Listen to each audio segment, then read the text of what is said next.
దీపం జ్యోతి పరబ్రహ్మ దీపం సర్వతమోపహం దీపేన సాధ్యతే సర్వం సంధ్యాదీపం నమోస్తుతే. నిత్యం దైవాన్ని ఆరాధించే సమయంలో దీపారాధన అనేది తప్పనిసరిగా చేస్తారు. శ్రావణ మాసం, కార్తీక మాసాలలో దీపారాధనకు ఎంతో ప్రాముఖ్యత ఉంది. దీపారాధనకు మన హిందూ శాస్త్ర ప్రకారం ఎంతో విశేషమైన స్థానం ఉంది. నిత్యం ఏ ఇంట్లో అయితే దీపం వెలుగుతుందో ఆ ఇంట్లో సుఖ సంతోషాలు, ధనవృద్ధి, సంఘంలో కీర్తి తప్పకుండా వృద్ధి అవుతాయి. హిందూ పంచాంగంలో ప్రతి ఒక్క నెలకు ఏదో ఒక ప్రత్యేకత ఉంటుంది. అయితే శ్రావణ మాసం మాత్రం చాలా పవిత్రమైనదిగా మన పురాణాలలో పేర్కొనబడింది. తెలుగు మాసాలలో శ్రావణ మాసం 5వ మాసం. ఆషాఢం తర్వాత ఈ నెల ప్రారంభమవుతుంది. హిందూ పురాణాల ప్రకారం శ్రావణ మాసం శివుడికి, వరలక్ష్మీదేవికి అంకితమివ్వబడింది. ఈ నెలలో ఎవరైతే పరమశివుణ్ణి ప్రత్యేకంగా పూజిస్తారో వారికి శివానుగ్రహం తప్పకుండా లభిస్తుందని పురాణ వచనం. అదేవిధంగా స్త్రీలు తమ భర్త, కుటుంబం ఆయురారోగ్యాలతో జీవించాలని కోరుకుంటూ వరలక్ష్మీ వ్రతాన్ని చేస్తారు. ముఖ్యంగా శ్రావణ మాసంలో లక్ష్మీ కటాక్షం కోసం లక్ష్మీదేవిని నిత్యం ఆరాధిస్తూ ఉంటారు. లక్ష్మీ పూజలో విశేషమైనది దీపారాధన. ఈ శ్రావణ మాసంలో ఏం చేయకపోయినా సరే ఒక్క దీపాన్ని లక్ష్మీదేవి ముందు వెలిగించినా చాలు. ఆ ఇంట్లో ఎల్లవేళలా లక్ష్మీదేవి ఉండి సిరుల వర్షం కురిపిస్తుంది. అంతటి ప్రాధాన్యత దీపారాధనకు ఉంది. అలాంటి దీపారాధన చేసే సమయంలో తెలియకుండా ఎన్నో తప్పులు చేస్తూ ఉంటారు. దీపారాధన అనేది శాస్త్రాలలో చెప్పిన విధంగా చెయ్యకపోతే పూజా ఫలం మీకు దక్కదు. పైగా దీపారాధన సమయంలో ఇలాంటి తప్పులు చేస్తే పాపం కూడా తగులుతుంది. మరి దీపారాధన ఏ విధంగా చేస్తే సకల ఐశ్వర్యాలు కలుగుతాయో ఇప్పుడు ఈ వీడియోలో మనం తెలుసుకుందాం. ఒకసారి దేవేంద్రుడు సంపదలను పోగొట్టుకొని రాజ్యాన్ని కోల్పోయి ఏం చేయాలో తెలియక శ్రీ మహావిష్ణువును ప్రార్థించాడు. అప్పుడు మహావిష్ణువు ప్రత్యక్షమై ఈ విధంగా చెబుతాడు: దేవేంద్ర, ఒక దీపాన్ని వెలిగించి ఆ దీపాన్ని శ్రీ మహాలక్ష్మి యొక్క స్వరూపంగా భావించి పూజించమని చెబుతాడు. మహావిష్ణువు చెప్పినట్లుగానే దేవేంద్రుడు దీపాన్ని వెలిగించి ఆరాధించగానే దానికి ఎంతో సంతృప్తి చెందిన లక్ష్మీదేవి ఇంద్రుడికి కోల్పోయిన సంపదను, రాజ్యాన్ని ఇస్తుంది. ఈ విధంగా దీపారాధన చేసి ఇంద్రుడు సకల సంపదలను, రాజ్యాన్ని తిరిగి పొందాడు.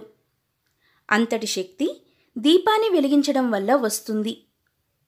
దీపం జ్యోతి పరబ్రహ్మ స్వరూపంగా మనోవికాసానికి, ఆనందానికి, నవ్వులకు, సద్గుణ సంపత్తికి నిదర్శనంగా భావించి పూజించాలి. దీపం వెలిగించే చోట లక్ష్మీదేవి కొలువై ఉంటుంది. అలాంటి ఇంటిని దైవిక శక్తులు ఎల్లవేళలా కాపాడుతాయని మన పురాణాలు చెబుతున్నాయి. అలాంటి దీపాన్ని వెలిగించే సమయంలో మనకు తెలియకుండానే చేసే పొరపాట్ల వల్ల మనం ఫలితాలను పొందలేము. అవేంటో ఇప్పుడు మనం తెలుసుకుందాం. చాలామంది ప్రమిదల్లో ముందుగా ఒత్తులు వేసి ఆ తర్వాత నూనె పోస్తారు. కానీ ఆ విధంగా అస్సలు చేయకూడదు. ముందుగా ప్రమిదల్లో నూనె పోసి ఆ తర్వాత మాత్రమే ఒత్తులు వేయాలి.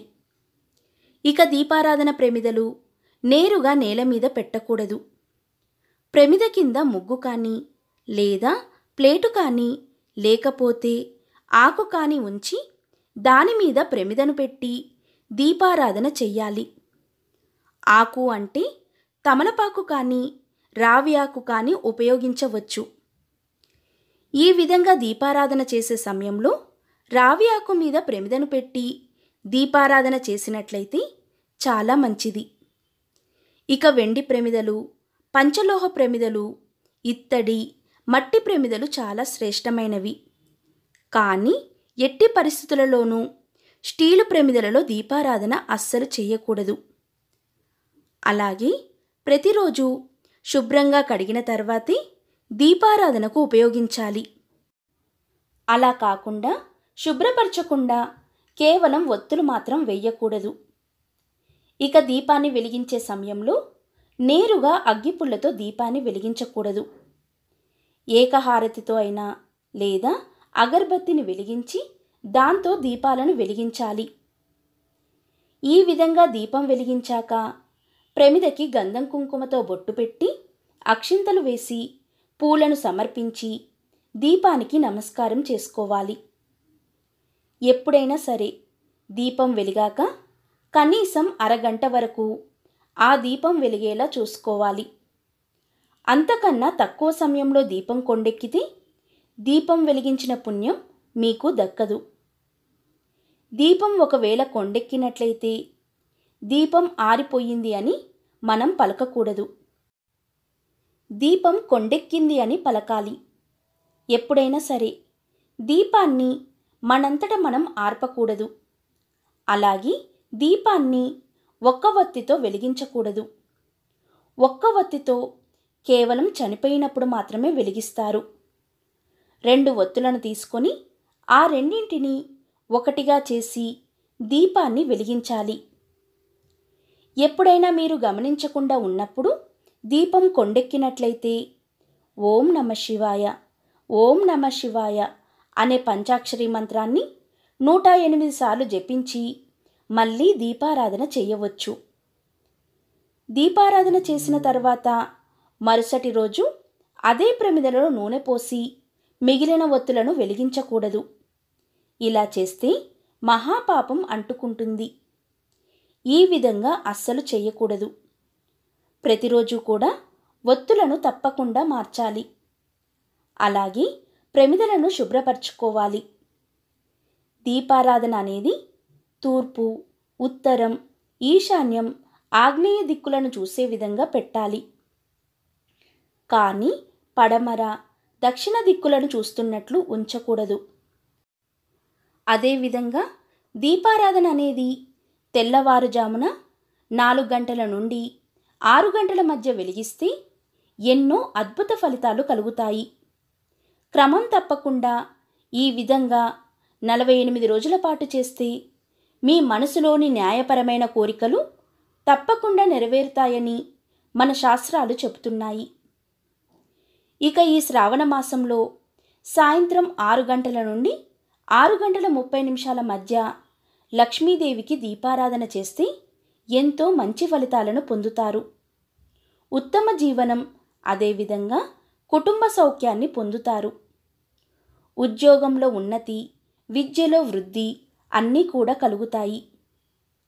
ఈ విధంగా చేసిన వారికి శ్రీ మహాలక్ష్మి యొక్క అనుగ్రహం తప్పకుండా కలుగుతుంది.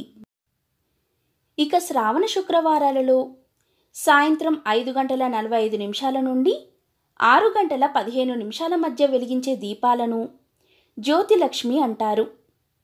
శ్రావణ శుక్రవారాలలో ఈ సమయంలో దీపారాధన చేసిన వారికి అఖండ లక్ష్మీ కటాక్షం కలుగుతుంది. ఒక్క శ్రావణ శుక్రవారాలలో మాత్రమే కాదు, శ్రావణ మాసంలో ప్రతిరోజు కూడా సాయంత్రం ఈ సమయంలో దీపారాధన చేస్తే లక్ష్మీదేవి యొక్క అనుగ్రహం కలిగి సకల సంపదలు చేకూరుతాయి. దీపం పరబ్రహ్మ స్వరూపం అంటారు. అలాంటి దీపాలను శాస్త్రాలలో చెప్పిన విధంగా వెలిగిస్తే సకల ఐశ్వర్యాలు కలుగుతాయి. దీపం వెలిగించే సమయంలో తగు జాగ్రత్తలు పాటిస్తే దీపాన్ని వెలిగించిన పుణ్యాన్ని మీరు పొందుతారు. దీపానికి నమస్కారం చేసుకున్నట్లయితే సకల దేవతలను పూజించిన పుణ్యఫలం మీకు కలుగుతుంది. కాబట్టి దీపారాధనకు ఎంతో విశిష్టమైన స్థానం ఉంది. శ్రావణ మాసంలో క్రమం తప్పకుండా ఈ విధంగా దీపారాధన చేసి సకల శుభాలను పొందండి.